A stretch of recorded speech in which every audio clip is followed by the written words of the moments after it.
Assalamualaikum warahmatullahi wabarakatuh. Innal hamdalillah nahmaduhu wa nasta'inuhu wa nastaghfiruh wa nastahdihi wa natubu ilaihi wa na'udzu billahi min shururi anfusina wa sayyiati a'malina may yahdihillahu fala mudilla lahu wa may yudlil fala hadiya lahu. Asyhadu an la ilaha illallah wahdahu la syarika lahu wa asyhadu anna Muhammadan abduhu wa rasuluh alladzi la nabiyya wa la rasula ba'dah. Qala ta'ala fi kitabil karim ya ayyuhalladzina amanu taqullaha haqqa tuqatih wa la tamutunna illa wa antum muslimun. Allahumma salli wa sallim wa barik ala nabiyyina wa habibina Muhammadin wa ala alihi wa ashabihi wa man tabi'ahum bi ihsanin ila yaumiddin, thumma amma ba'd. Allahumma la sahla illa ma ja'altahu sahla wa anta taj'alul hazna idza syi'ta sahla. Allahumma arzuqna ilman nafi'an wa rizqan tayyiban wa amalan mutaqabbala. Baik ikhwan dan akhwat fillah yang semoga senantiasa dirahmati Allah Subhanahu wa taala. Alhamdulillah, nikmat besar dari Allah taala. Pagi menjelang siang ini Allah taala kembali memudahkan kita untuk berkumpul bersama di salah satu rumah Allah Subhanahu wa taala, di Musala Nurul Falah. Yang mudah-mudahan ini adalah perkumpulan yang barakah, perkumpulan yang menjadi hiburan kita di dunia. Tamasyanya orang-orang yang beriman adalah mendatangi majelis ilmu, ya. Sebab Rasulullah SAW menyampaikan bahwasanya majelis ilmu adalah taman surga. Yang namanya taman itu sesuatu tempat yang sangat menyenangkan, ya. Membuat hati menjadi gembira, menjadi tenang, menjadi betah, ya. Rasulullah SAW menyampaikan, idza marartum bi riyadil jannah farta'u. Kalau kalian melewati taman surga, mampirlah. Qalu wa ma riyadul jannah. Para sahabat bertanya, apa itu taman surga? Qala hilaqud dzikr. Beliau menyampaikan halaqah ilmu. Ikhwani fillah rahimani wa rahimakumullah wa akhwati fillah. Sebelum kita masuk pada pembahasan kitab tauhid, kita teringat bahwasanya sekarang kita sudah berpindah tahun, ya. Dari tahun 1441 Hijriah, sekarang kita sudah berada di tahun 1442 Hijriah. Ini artinya umur kita bertambah dan jatah waktu hidup kita di dunia semakin pendek. Karena semakin hari berganti bulan, berganti tahun, ya, berarti jatah hidup kita semakin pendek. Maka kita perbanyak muhasabah, apa yang sudah kita persiapkan untuk kehidupan kita kelak di akhirat. Amal soleh apa yang sudah kita perbuat untuk kemudian kita tingkatkan kembali. Dosa apa yang sudah kita lakukan untuk kemudian kita tinggalkan. Muhasabah, ya, dalam rangka untuk persiapan bertemu dengan Allah Subhanahu wa taala. Dan ketika kita melakukan satu amal saleh, amal ketaatan kepada Allah Subhanahu wa taala, maka pahalanya di sisi Allah Subhanahu wa taala sangat besar, ya.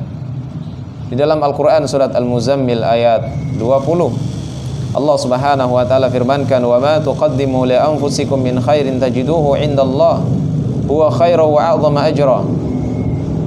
Dan apa saja yang kalian usahakan, yang kalian perbuat berupa kebaikan untuk diri kalian sendiri, kalian akan mendapati kebaikan itu di sisi Allah adalah lebih baik pahalanya dan lebih besar, ya, balasannya di sisi Allah Subhanahu wa taala. Karena itu di antara kasih sayang Allah Subhanahu wa taala kepada hamba-hambanya, terutama umat Muhammad sallallahu alaihi wasallam, adalah Allah lipat gandakan pahala-pahala, ya, di mana umur umat Muhammad sallallahu alaihi wasallam sangat singkat, hanya 60 sampai 70. A'maru ummati baina 60 wa 70. Umur umatku hanyalah 60 sampai 70.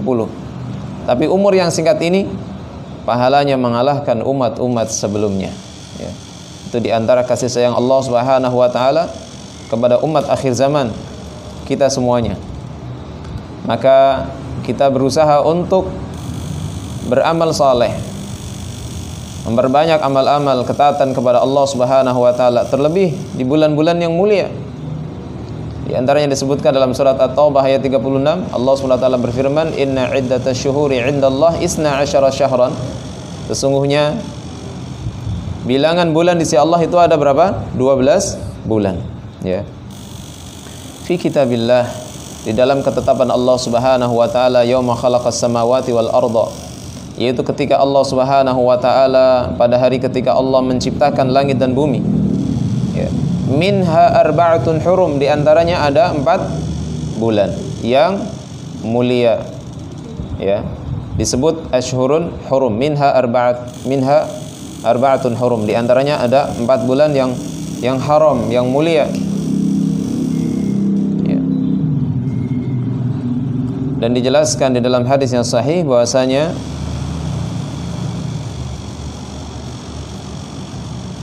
waktu itu terus bergulir, waktu itu terus berputar, ya.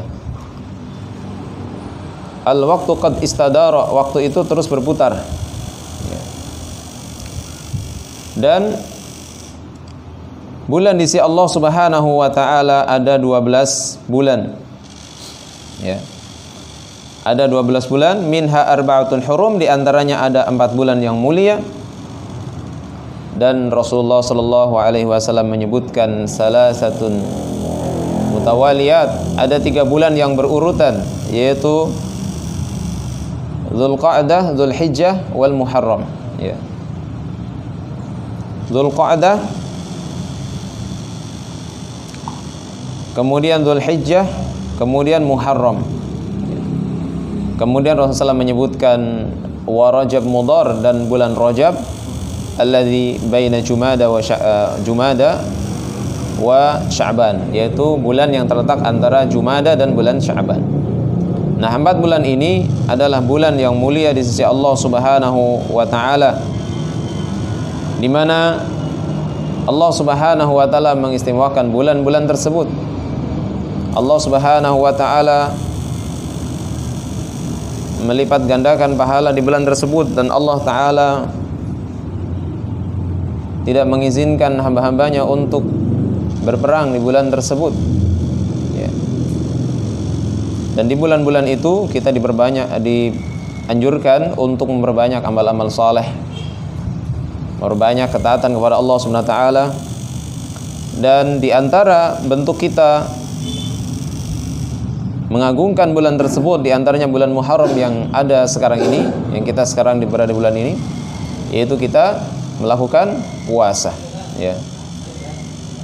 Rasulullah SAW menyampaikan dalam hadis yang sahih riwayat Muslim, afdhalus siyam ba'da Ramadan, puasa yang paling utama setelah puasa di bulan Ramadan, Syahrullahil Muharram, yaitu puasa di bulan Allah, bulan Muharram, ya. Wa afdhalus salati ba'da al-fariidah salatul lail, dan salat yang paling utama setelah salat 5 waktu adalah salat malam, ya. Sehingga Assalamualaikum warahmatullahi wabarakatuh.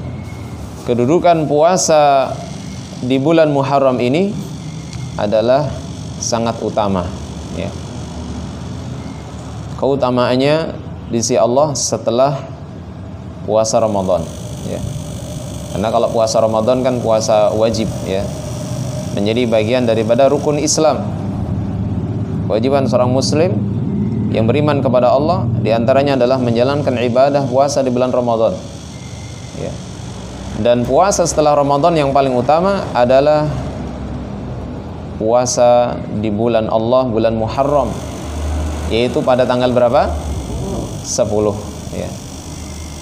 Kapan tanggal 10-nya? Sekarang tanggal berapa? 1, 2, 3, 4. Sekarang tanggal 4 ya. 29 Agustus berarti hari Sabtu ya, insyaallah. Dan kita disunahkan untuk menyelisihi kaum Yahudi, yaitu sehari ditambah 1 hari sebelumnya atau 1 hari setelahnya. Berarti Tasu'a wa Asyura ya, tanggal 28 dan 29, hari Jumat dan hari Sabtu ya. Bagaimana Ustaz dengan hadis yang menyatakan tidak boleh puasa di hari Jumat? Ya, kalau menspesialkan tidak boleh. Tapi kalau ada kaitan dengan yang lain boleh. Ya. Ini kita puasa dari Jumat dan Sabtu karena memang hari Jumat adalah Tasu'a, hari ke-9. Ya.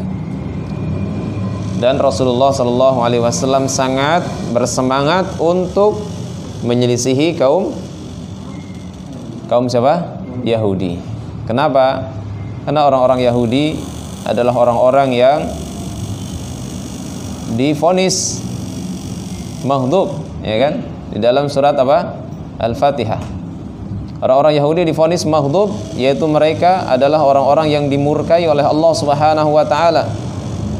Karena mereka dimurkai oleh Allah, maka Nabi Muhammad sallallahu alaihi wasallam tidak mau sama dengan orang-orang yang dimurkai. Mereka orang-orang Yahudi dimurkai karena mereka mengerti Taurat tapi tidak mereka amalkan, ya kan? Di antaranya mereka dilarang untuk mencari ikan di hari Sabat, di hari Sabtu, ya, agar mereka fokus beribadah kepada Allah Subhanahu wa taala. Hari Sabat, hari Sabtu sebagai hari rayanya mereka untuk beribadah kepada Allah taala, dan mereka tidak mau, ya. Dan mereka mengakalinya dengan cara hari Jumat sore sudah pasang, ya, pasang jaring. Hari Sabtu sore mereka ambil, ya, atau hari Ahadnya. Karena mereka mengerti ilmu tapi tidak mengamalkan, maka mereka maghdub, orang-orang Yahud.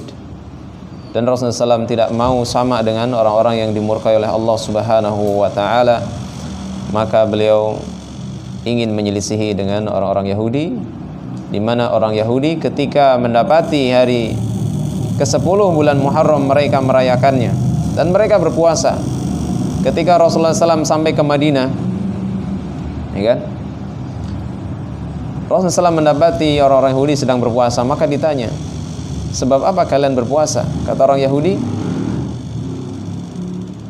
ya, ini adalah hari di mana Allah Subhanahu wa taala memenangkan Musa, ya, atas kejaran Firaun. Maka Rasulullah SAW mengatakan, wa ana ahaqqu bi Musa, ya, aku itu lebih berhak terhadap Musa daripada kalian. Maka kemudian Rasulullah SAW memerintahkan para sahabatnya untuk berpuasa di tanggal 10 di bulan Muharram. Dan Rasulullah SAW menyampaikan, kalau tahun depan saya masih hidup di dunia ini, saya akan berpuasa di tanggal 9-nya. Ya. Ini menunjukkan kita diperintahkan untuk menyelisihi orang-orang Yahudi dengan cara ditambah, ya, 1 hari sebelum atau 1 hari setelahnya, atau 1 hari sebelum dan setelahnya, ya. 3 hari boleh, 2 hari sebelum dan, ya, tanggal 9 dan 10 boleh, atau 10 dan 11 boleh. Kalau tidak bisa, minimal jangan ditinggalkan tanggal 10-nya, ya. Jadi kalau misalnya, Ustadz, saya tanggal 9 kemarin nggak puasa, lupa, dan ini besok, ya, misalnya hari ini tanggal 9, hari ini saya lupa nggak puasa, besok tanggal 10, dan tanggal 11-nya saya ada acara, tanggal 11-nya saya nggak bisa. Kemudian dia memilih untuk tidak berpuasa. Daripada saya sama dengan orang Yahudi, lebih baik saya nggak puasa, Ustaz, ya. Tidak seperti itu, ya. Setidaknya jangan ditinggalkan tanggal 10-nya, walaupun cuma puasa 1 hari tidak masalah, ya. Agar kita tidak luput dari keutamaan puasa tanggal 10 bulan Muharram. Apa di antara keutamaannya? Ada yang ingat? Keutamaan puasa tanggal 10 bulan Muharram, atau disebut dengan puasa Asyura, ya kan? Asyura pada hari ke-10. Tafadhal, ada yang ingat? Silakan. Gimana? Diampuni dosanya selama 1 tahun yang lalu, ya. Rasulullah SAW menyampaikan di dalam hadis yang sahih riwayat Bukhari Muslim, ya, Shaumu yaumi Arafah, yaitu puasa pada hari Arafah, yukafiru as-sanata allati qablah wa ba'dah, ya, akan menghapuskan 1 tahun dosa sebelumnya dan setelahnya, ya, itu kalau puasa Arafah, ya. Puasa Arafah menghapuskan dosa 1 tahun sebelumnya dan setelahnya. Jadi kalau misalnya sekarang tahun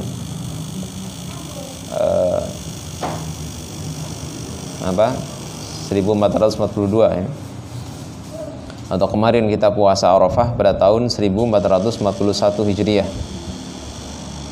berarti di tahun itu diampuni, tahun yang akan datang diampuni, ya. Wa shaumi Asyura, dan puasa di bulan Asyura, yukaffirus sanata allati qablah, ya.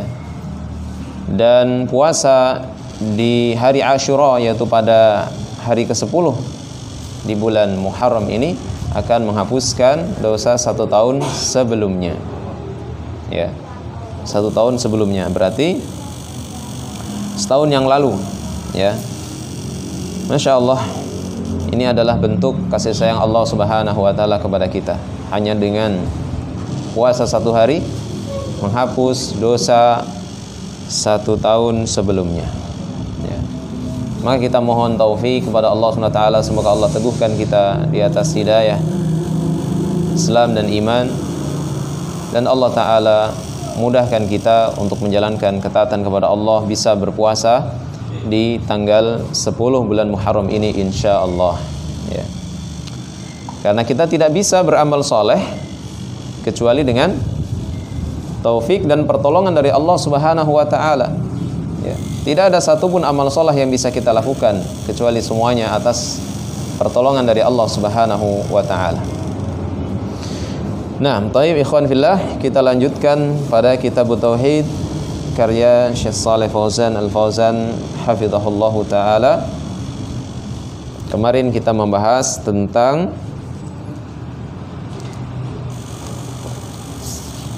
dampak maksiat, ya. Sekarang kita masuk pada pembahasan iman kepada yang ghaib, ya, iman kepada yang ghaib. Perkara ghaib ini adalah perkara yang tidak bisa kita lihat dengan mata kita, ya. Karena ghaib. Dan ghaib ini ada yang sifatnya ghaib mutlak, ada yang sifatnya ghaib, ya, tidak mutlak. Kalau yang mutlak, apa contohnya? Alam kubur, ya kan? Alam akhirat, surga dan neraka, itu ghaib mutlak. Kita nggak bakalan mendapatkan, ya, perkara tersebut di dunia ini. Seorang ketika mengimani alam kubur, dia akan mendapati alam kubur atau alam barzah manakala dia sudah mati, sudah berpisah dengan alam dunia. Dan seorang akan mengalami bagaimana kondisi di akhirat, dikumpulkan di padang mahsyar, yaitu pada hari ketika Allah kumpulkan kita di padang mahsyar. Saat ini kita tidak akan bisa menyaksikan itu semuanya, ya. Ini mutlak. Ada yang tidak mutlak. Contohnya apa? Contohnya Misalnya adalah Arab Saudi. Orang-orang yang ya sudah pernah berangkat ke sana tidak haid, ya. Abu Hasan pernah umroh, ya kan? Orang yang sudah pernah umroh, pernah haji, Arab Saudi tidak haid.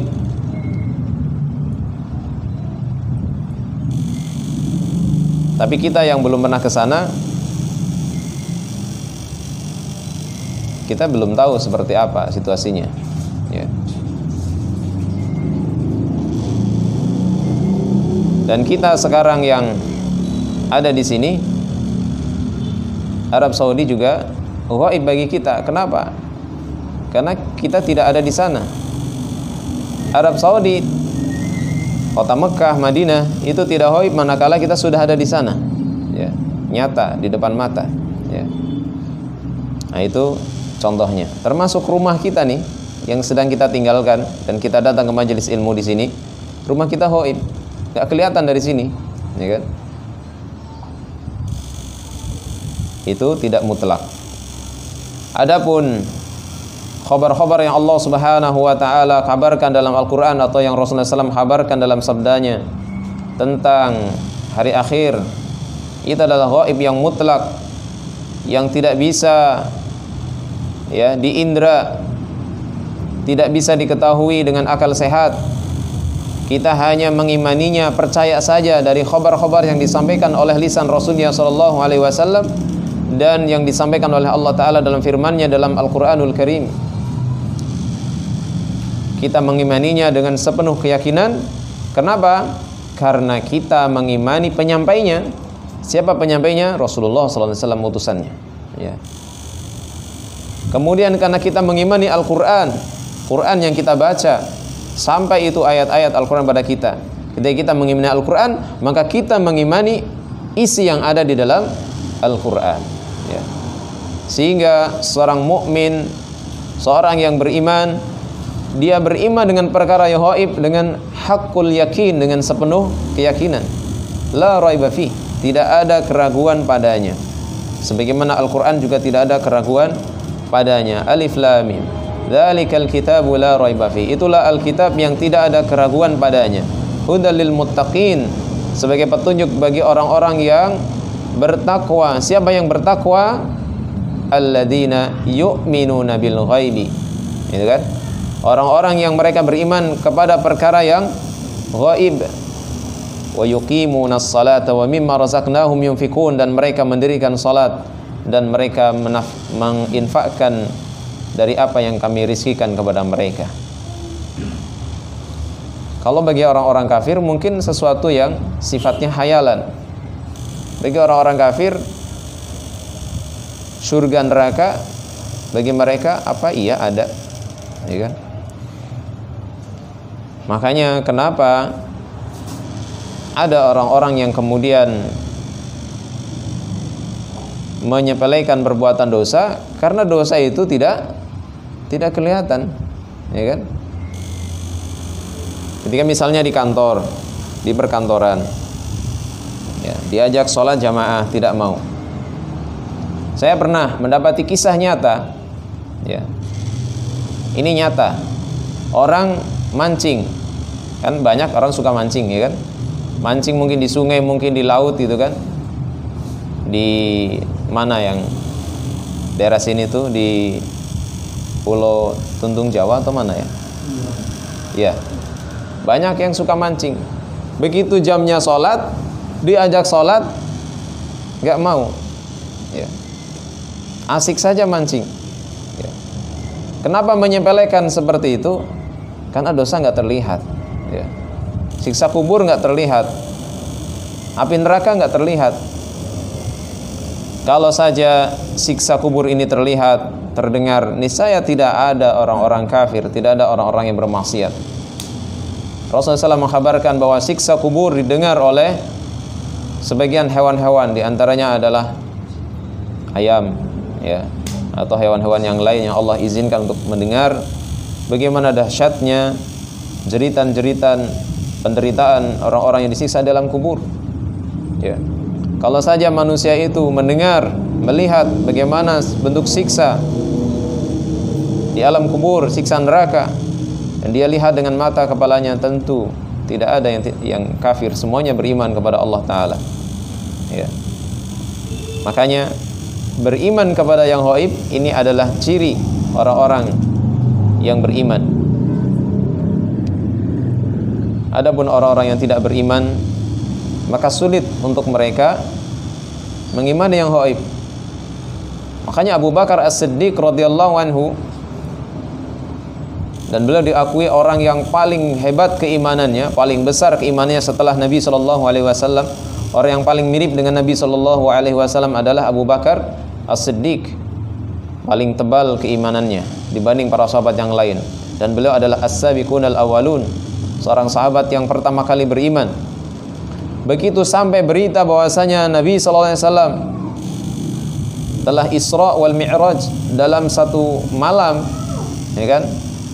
Perjalanan dari Masjidil Haram ke Masjidil Aqsa kan jauh ya.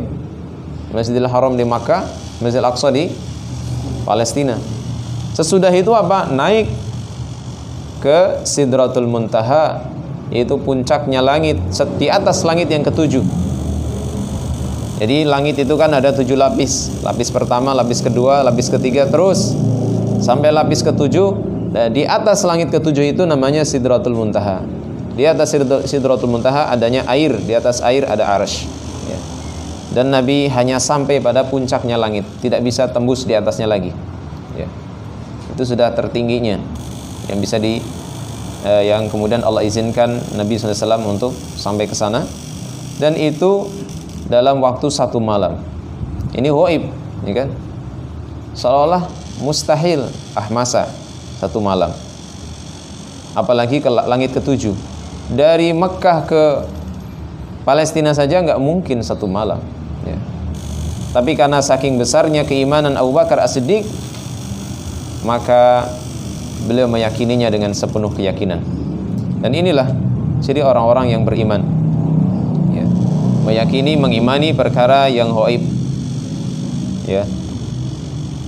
Semua berita dari Allah dan Rasulnya diimani, ya. Masuk akal atau tidak masuk akal. Dan ahlu sunnah wal jamaah dalam mengimani perkara yang ghaib, mereka mengimani apa adanya, tanpa takyif, tanpa menanyakan bagaimananya, ya, tanpa ta'til, tamsil, ya. Pokoknya diimani apa adanya tanpa banyak tanya, ya.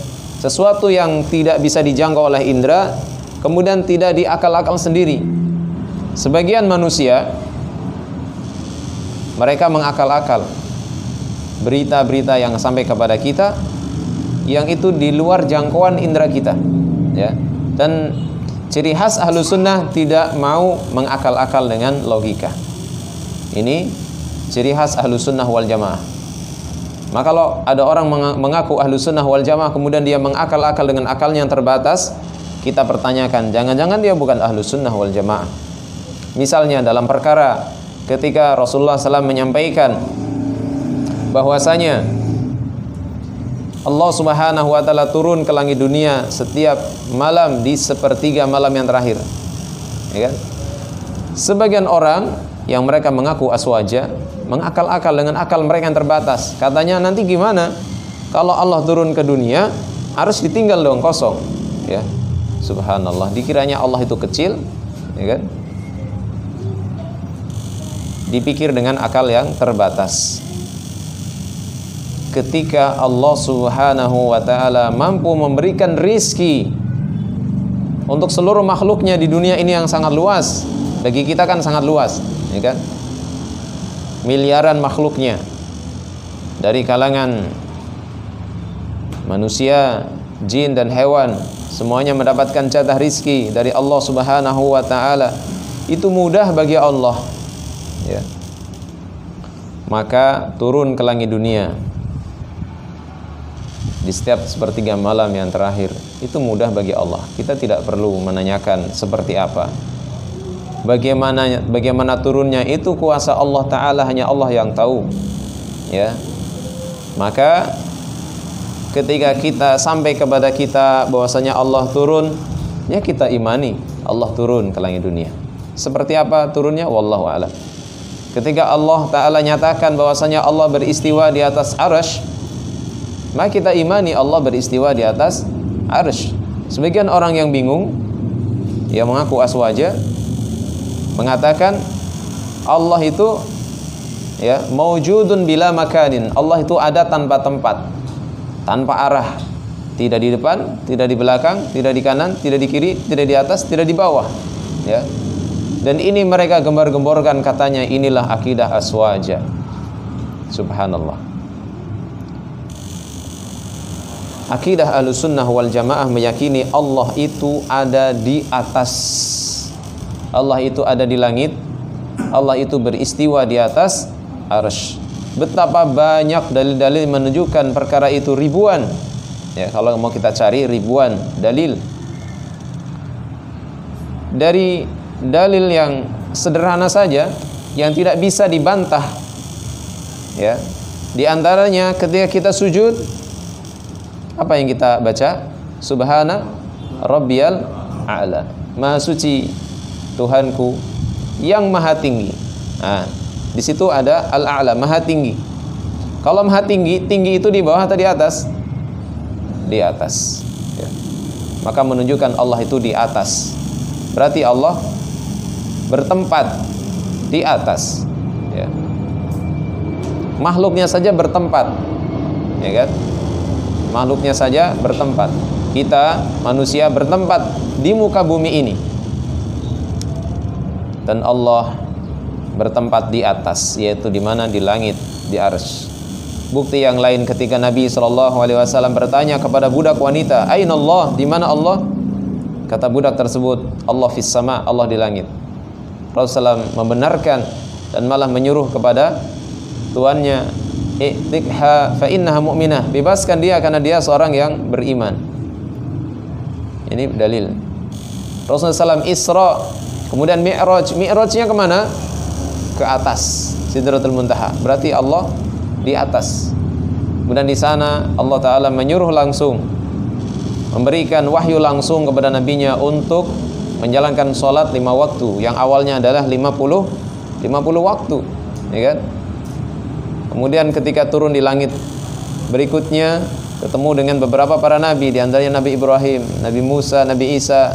Semuanya memperingatkan umatmu tidak akan kuat, minta keringanan, bolak-balik, ya. Turun, naik lagi, turun, naik lagi.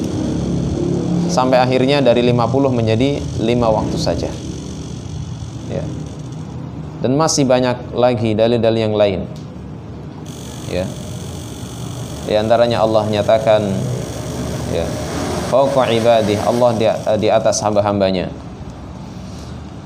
Jadi ini Ahlussunnah wal Jamaah mengimani semua berita dari Allah Subhanahu wa taala tanpa mempertanyakan, ya.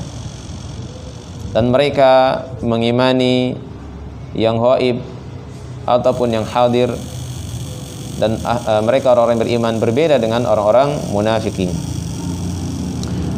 Kemudian ikhwani fillah, ada pengaruh-pengaruh yang sangat baik, dampak yang baik, asar yang baik bagi orang-orang yang beriman, yang mereka mengimani perkara yang ghaib.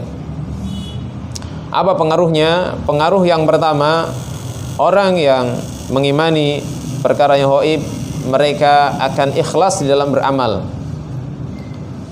Mereka akan ikhlas di dalam beramal untuk mendapatkan pahala dari Allah Ta'ala dan untuk selamat dari azabnya Allah Subhanahu wa Ta'ala. Jadi ikhlas semata-mata mengharap wajahnya Allah Subhanahu wa Ta'ala, mengharap pertemuan dengan wajah Allah Ta'ala, dan semata-mata ingin mendapatkan ridhonya Allah Subhanahu wa Ta'ala. Tidak butuh perkataan manusia, tidak butuh balasan dunia yang rendah dan hina, ya. Orang yang beramal ikhlas orientasinya hanya Allah Subhanahu wa Ta'ala, ya. Orang-orang yang beriman ketika bersedekah, memberi makanan, walaupun makanan itu dicintainya, ya, mereka ikhlas karena ingin mendapatkan pahala dari Allah Subhanahu wa taala. Dinyatakan dalam surat Al-Insan ayat 8 sampai 9 ya. Dalam surat Al-Insan ayat 8 sampai 9 Allah Subhanahu wa taala berfirman, "Wa yut'imuna at-ta'ama 'ala hubbihi miskina wa yatima wa asira," dan mereka memberikan makanan yang dicintainya. Artinya mereka suka dengan makanan tersebut. Mereka berikan kepada siapa? Miskina wa yatima wa asira, yaitu kepada orang-orang miskin, orang-orang yatim, dan orang-orang yang ditawan. Innama nud'imukum liwajhillah. Mereka mengatakan sesungguhnya kami memberikan makan kepada kalian itu liwajhillah, adalah karena mengharapkan wajah Allah, karena Allah saja.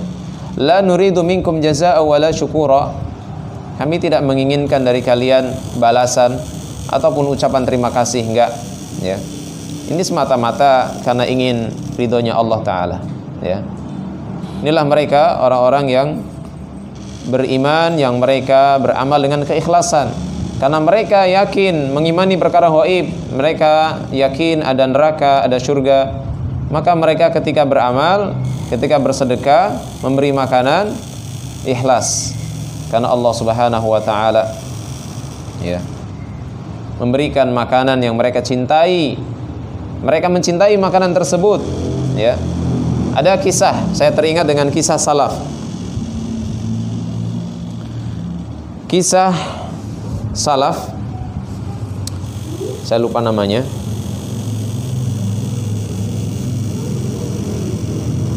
Beliau seorang ulama,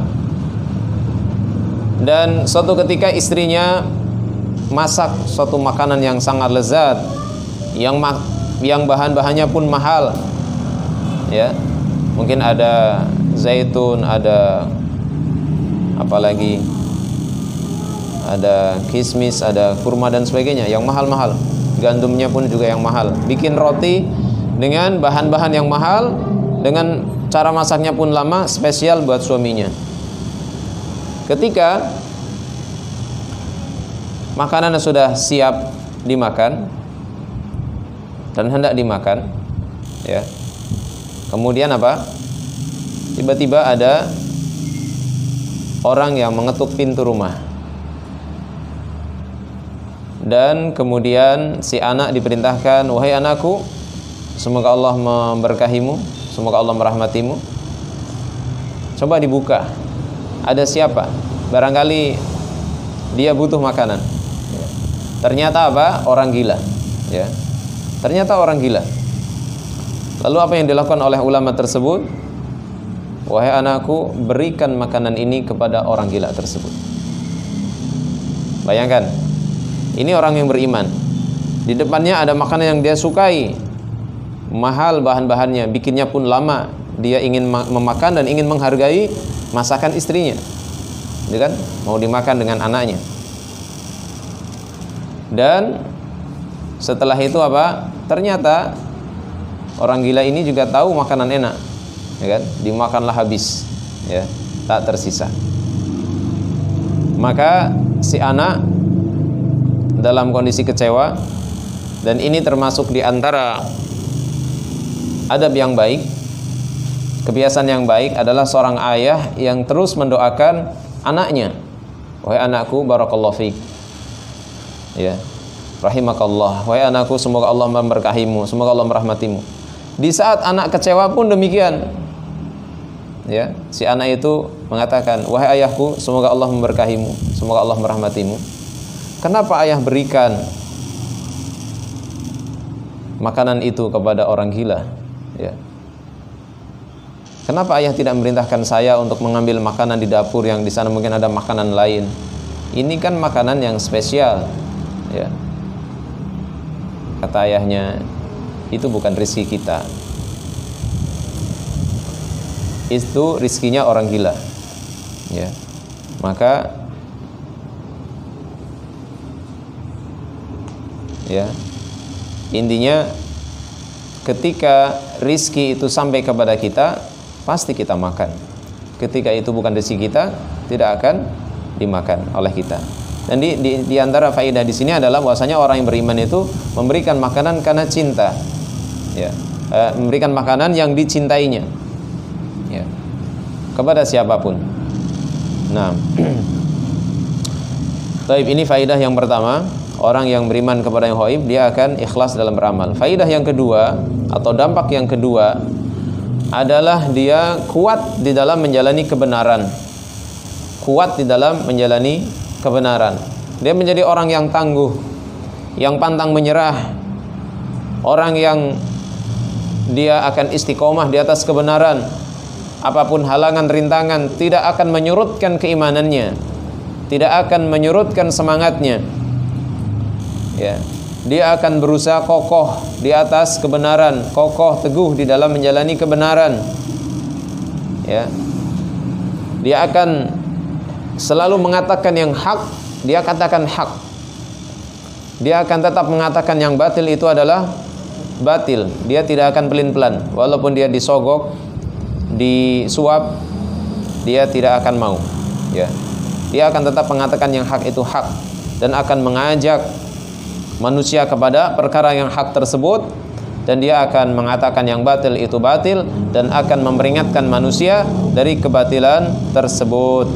Walaupun dia sendirian, tidak ada yang menolong, dia tetap kuat. Ini sudah dibuktikan, ya, oleh para pendahulu kita dari kalangan salaf, para sahabat. Di antaranya adalah sahabat Bilal bin Rabah. Bilal, walaupun dia sendirian, disiksa, dia tetap mengatakan apa? Ahad, Ahad. Allah itu Esa, Ahad, ya kan? Yang dia katakan Ahad, Ahad. Tidak mau kembali kepada agama kesyirikan, agama kekufuran. Kenapa Bilal sedemikian kokoh keimanannya, kuat dalam menjalani kebenaran? Karena Bilal beriman kepada perkara yang ghaib. Ya, yakin ada balasan surga, dan Bilal ingin meraih surga tersebut, dan Bilal juga yakin adanya neraka, dan Bilal ingin selamat dari api neraka, maka tidak mau kembali kepada kekufuran. Maka kehidupan dunia yang sementara, yang fana ini, pedihnya dunia, sengsaranya dunia, siksanya dunia, ya, akan dianggap remeh, dianggap kecil dibanding dengan kehidupan akhirat.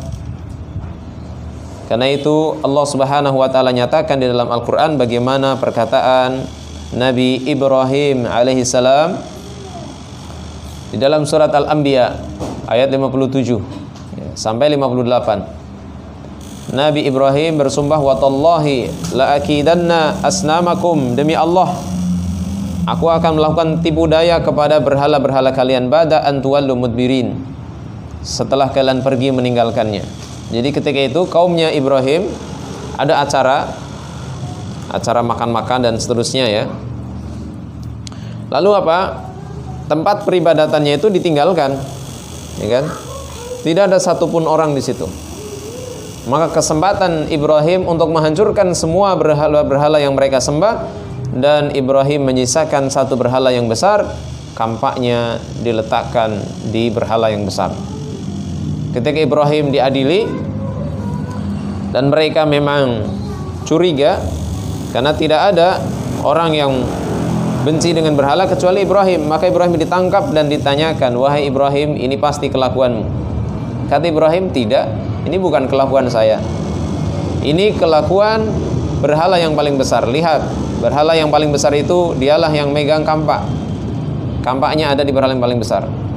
Maka mereka mengatakan, tidak mungkin, berhala kan tidak bisa berbuat apa-apa, tidak mungkin menghancurkan yang lain. Maka dibalik oleh Ibrahim, kalau memang tidak bisa berbuat apa-apa, lalu untuk apa kalian menyembahnya? Ya, ini diantara bentuk cerdasnya Nabi Ibrahim alaihissalam di dalam mendakwahi kaumnya. Ya, diajak untuk berpikir. Ya. Allah Ta'ala nyatakan dalam ayat berikutnya, faja'alahum judadan illa kabiran lahum. Ibrahim menjadikan berhala-berhala itu hancur berkeping-keping, ya. Illa kabiran lahum, kecuali yang paling besarnya, ya, la'allahum ilaihi yarji'un, agar mereka kembali kepada Allah Subhanahu wa taala. Ya. Jadi tidak ada sedikit pun ketakutan bagi Ibrahim. Ya, mau ditangkap, mau dibunuh, nggak takut. Bahkan sampai benar-benar rencana pembunuhan itu benar-benar dilakukan. Nabi Ibrahim tetap ditangkap, diikat, lalu apa? Dibakar ya, mau dibakar. Di mana sudah disiapkan kayu bakar di sekelilingnya. Dan ketika kayu itu benar-benar dibakar, dinyalakan dan menyala, Allah Ta'ala berfirman, ya narukuni barda wa salaman ala Ibrahim. Wahai api, ya, jadilah dingin dan keselamatan bagi Ibrahim. Maka walaupun apinya menyala, api itu terasa dingin, ya, dan keselamatanlah bagi Ibrahim. Sehingga Nabi Ibrahim tidak berhasil dibakar. Ini menunjukkan bahwasanya orang-orang yang mereka beriman kepada perkara yang gaib, mereka kuat di dalam menjalani kebenaran dan mereka menganggap remeh, ya, mereka menganggap remeh dunia ini, ancaman-ancaman di dunia mereka anggap remeh, ya. Karena misalnya ketika kita berjihad di jalan Allah, ya, bayangkan jihad itu hanya ada dua kemungkinan, ya, hidup atau mati. Sudah, cuma itu aja kan. Bagi orang yang beriman, kematian di jalan Allah, kematian ketika berjihad bukan perkara yang ditakuti, bahkan itu yang dirindukan.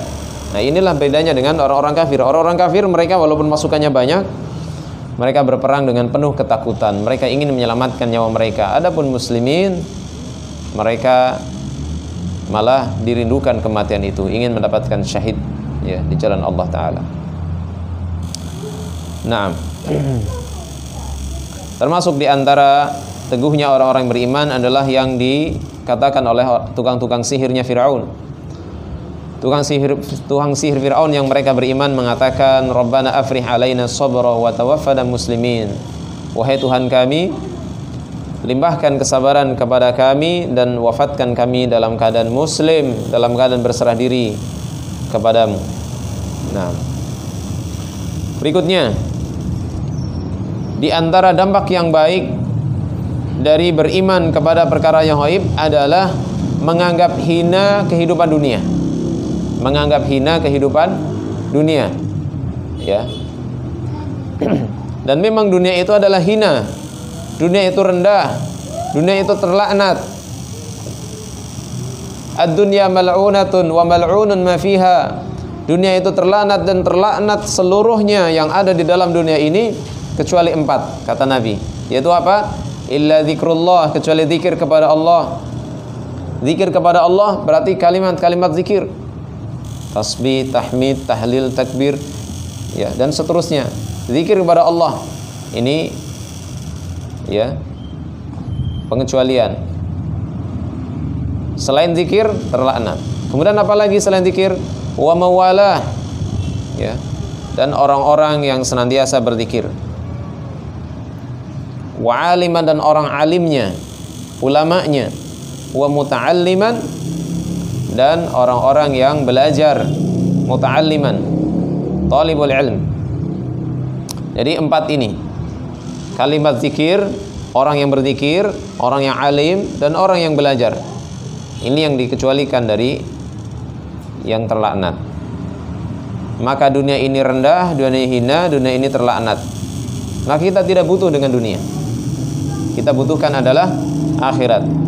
Adapun kita bekerja, mencari nafkah, itu kan, untuk kemudian kita memiliki rumah, kendaraan yang layak dan seterusnya, itu hanyalah bagian dari, ya, bagian kecil daripada kesenangan dunia yang Allah izinkan untuk kita. Sebagaimana firman Allah Ta'ala, wala tansa nasibaka minad dunya, jangan lupakan nasibmu di dunia. Artinya itu semuanya hanyalah sarana, ya kan? Kita mencari nafkah, kemudian kita bisa sisihkan di jalan Allah, sebagiannya kita sedekahkan, ya. Itu hanyalah sarana saja. Dunia itu kita letakkan di tangan, tidak kita letakkan di dalam hati. Adapun yang ada dalam hati kita adalah akhirat. Di antara kehinaan dunia adalah yang Rasulullah SAW sampaikan bahwasanya dunia ini tidak lebih dari satu sayap nyamuk. Sayap nyamuk ada harganya nggak sih? Nggak ada, ya kan? Nyamuknya aja nggak ada, ya kan? Apalagi sayapnya. Ya, lau kanatid dunya ta'dilu 'indallahi janaha ba'udah. Kalau sekiranya dunia itu di sisi Allah setara dengan satu sayap nyamuk, ya. Masaqallahu kafiran syarbata ma'in. Ini saya Allah tidak akan memberikan minum kepada orang kafir walaupun seteguk air. Ya. Tapi karena saking rendahnya dunia seperti sampah nggak ada harganya, orang kafir pun dikasih dunia sama Allah. Itu. Karena saking rendahnya, nggak ada nilainya di sisi Allah dunia. Ya. Bahkan ketika itu Rasulullah SAW pernah mengajak para sahabatnya, lihat ini ada bangkai apa? Bangkai kambing. Dan kambingnya cacat. Adakah kalian yang mau beli ini bangkai? Kata Nabi, wahai Nabi, jangankan beli. Kalau seandainya dia masih hidup dikasih pun kami nggak mau, karena dia cacat. Ya. Maka dunia ini lebih rendah daripada bangkai kambing ini, kata Nabi. Ya. Maka janganlah kalian terpaut hati kalian dengan dunia. Ya. Jadi orang-orang yang beriman hatinya dipenuhi dengan akhirat, hatinya dipenuhi dengan keimanan kepada Allah Ta'ala dan disingkirkan dunia dan kenikmatannya. Makanya kata Al-Imam Sufyan Ats-Tsauri rahimahullah mengatakan, kalian jangan iri dengan para pelaku maksiat, jangan iri dengan para pelaku dosa yang mungkin mereka mabuk, gitu kan, makan makanan enak, buka-buka aurat, berzina dengan bebas misalnya, bersenang-senang. Apa sih kesenangan dunia? Ya, memiliki kendaraan yang mewah misalnya. Intinya jangan iri dengan orang-orang yang berbuat maksiat. Kenapa? Karena kemaksiatan itu hanya sebentar, tapi catatannya abadi. Dan kemaksiatan yang sebentar itu bisa menjadikan siksa abadi. Na'udzubillah min dzalik. Adapun kesabaran kita di dunia sebentar, sabar saja sampai ajal menjemput kita. Mungkin umur kita 60, 70, ya udah sampai situ aja kesabarannya. Setelah itu apa? Kenikmatan abadi. Ya. Maka semoga Allah Ta'ala senantiasa memberikan taufik dan hidayah kepada kita. Semoga Allah merahmati kita semuanya. Semoga Allah senantiasa memeluk kita di dalam hidayahnya, ya. Karena kita tidak akan bisa istiqomah kecuali dengan pertolongan Allah Subhanahu wa Ta'ala. Dan ini adalah salah satu kita ingin istiqomah mendatangi majelis ilmu, ya kan, mempelajari Al-Quran dan Sunnah ala fahmi salafil ummah. Ini cara kita untuk istiqomah. Mudah-mudahan ini menjadi wasilah kita untuk istiqomah, ya. Dan kehidupan akhirat adalah kehidupan yang abadi, kehidupan yang bahagia. Wal akhiratu khairu wa abqa. Kehidupan akhirat adalah kehidupan yang lebih baik dan lebih kekal, ya. Maka sangat tidak masuk akal kalau seorang lebih memilih kehidupan dunia yang fana, yang rendah daripada kehidupan akhirat. Kita sangat heran dan betul-betul heran manakala ada seorang lebih memilih murtad, kafir, demi memiliki suami yang kaya, berlimpah harta misalnya. Kan kadang ada gitu ya, perempuan keluar dari Islam lebih memilih suaminya yang dia berharta, atau sebaliknya, laki-laki lebih memilih murtad demi istrinya yang cantik misalnya. Itu semuanya adalah kehinaan. Dunia hanyalah permainan, senda gurau, main-main saja, ya.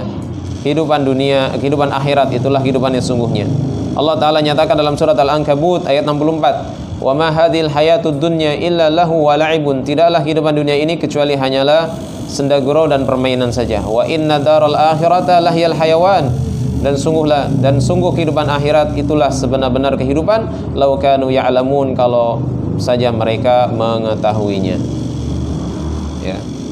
Dan Allah Ta'ala nyatakan juga dalam Al-Quran tentang bagaimana istri Fir'aun meremehkan kehidupan dunia, tidak mau memilih kehidupan istana yang megah, tidak mau memilih hidup dengan Firaun, lebih baik mati daripada hidup dengan Firaun tetapi dalam kekufuran.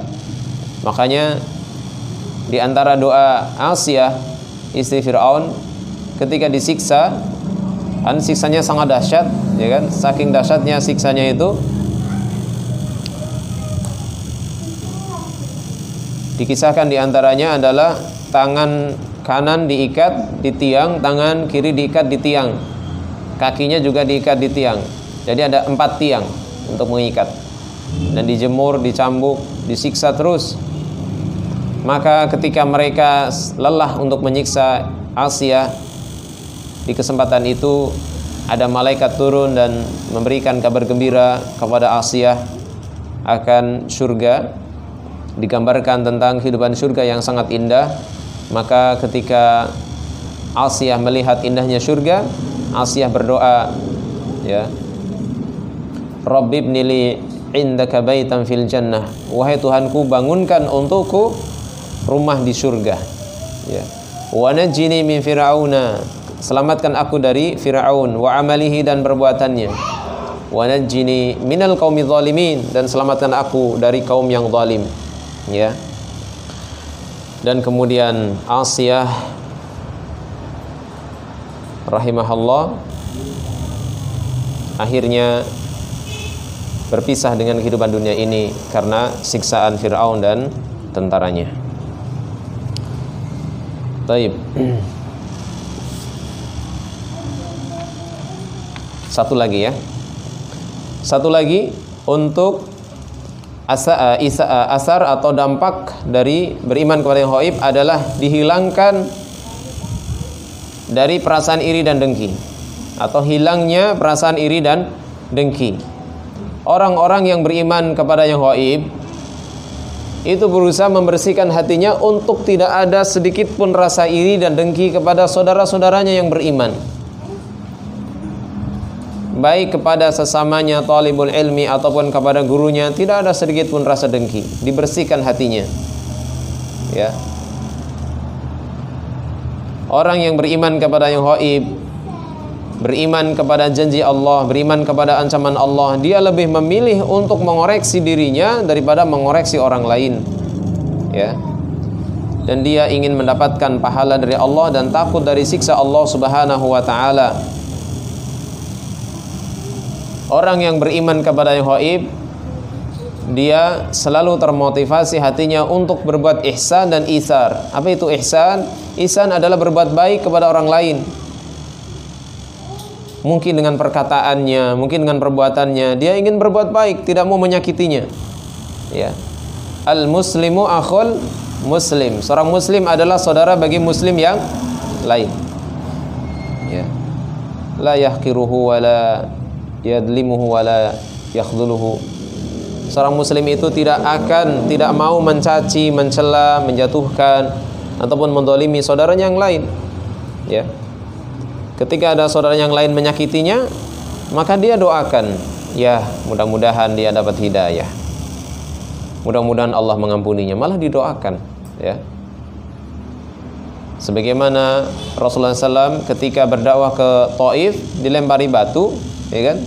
Dan malaikat penjaga gunung mengatakan, wahai Muhammad, maukah aku timpakan gunung ini kepada penduduk Taif? Kata Rasul, jangan. Saya berharap, saya berdoa, insya Allah kelak keturunan mereka menjadi pembelaku, menjadi orang-orang yang beriman, ya. Dan Nabi berdoa, Allahumma firli qaumi fa innahum qaumun la ya'lamun. Ya Allah, ampunilah kaumku karena mereka orang-orang yang tidak mengetahui. Maka inilah Ahlus Sunnah wal Jamaah. Tidak ada iri, tidak ada dengki, dibersihkan hatinya, ya. Dia inginnya ihsan dan isar. Apa itu isar? Isar adalah mendahulukan orang lain, ya. Ingin agar orang lain yang lebih dahulu, silahkan, ya. Mendahulukan yang lain, isar, ya. Dan mereka orang-orang yang beriman kepada yang ghaib berusaha menjadikan hati mereka bersih, berusaha menebar kasih sayang di antara manusia. Karena itu doa mereka orang yang beriman, mereka mendoakan saudaranya untuk mendapatkan ampunan dan mendoakan dirinya untuk dibersihkan dari kedengkian. Dan ini doa yang selalu kita panjatkan. Jangan lupa doa ini, ya. Kenapa? Karena kalau kita sudah ada iri, ada dengki, ada benci dengan saudara kita, yang ada apa? Saudara kita selalu salah, ya kan? Akhirnya apa? Saudara kita dicari-cari terus kesalahannya, aib-aibnya dibongkar, disebar-sebarkan, dan bangga dengan menyebarkan aib. Bahkan orang yang punya iri dengki ini akhirnya apa? Dia ingin bagaimana agar saudaranya terjatuh. Bagaimana misalnya dia punya saudara pernah jatuh dalam maksiat, dia ingin saudaranya terus maksiat. Bahkan kalau bisa semakin besar maksiatnya dan dia bangga semakin sebarkan, ya. Naudzubillah min dzalik. Ini penyakit, ya. Ketika sudah mengetahui saudaranya bertaubat, dia malah sibuk untuk terus menyebarkan aibnya, ya. Ketika saudaranya kembali bertaubat, istiqomah di atas taubat, dia berat hatinya, ya. Subhanallah. Naudzubillah min dzalik. Harusnya ketika ada saudaranya yang kenal sunnah, walaupun dulunya tukang maksiat, ya, dia cintai. Kemudian dia tutup aibnya, kemudian dia, ya, yaitu memperbanyak husnudzon, berbaik sangka, mendoakannya. Apa doa orang-orang beriman? Doa kita adalah Rabbana ighfir lana. Wahai Tuhan kami, ampunilah dosa-dosa kami. Minta ampunan kepada Allah karena kita itu banyak dosa. Kemudian apa? Mendoakan saudaranya, wal ikhwanina, dan ampunilah dosa-dosa saudara-saudara kami. Alladzina sabaquna bil iman, yang telah mendahului kami dalam iman. Wala taj'al, dan jangan engkau menjadikan fi qulubina, dalam hati kami itu ghillal lil ladzina amanu, kedengkian kepada orang-orang yang beriman, ya. Rabbana innaka raufur rahim, wahai Tuhan kami, sesungguhnya engkau adalah, ya, rauf, yaitu maha penyantun, rahim, maha penyayang. Maka orang-orang yang beriman berusaha membersihkan hatinya dari segala penyakit-penyakit hati, dari iri, dengki, dan seterusnya, ya.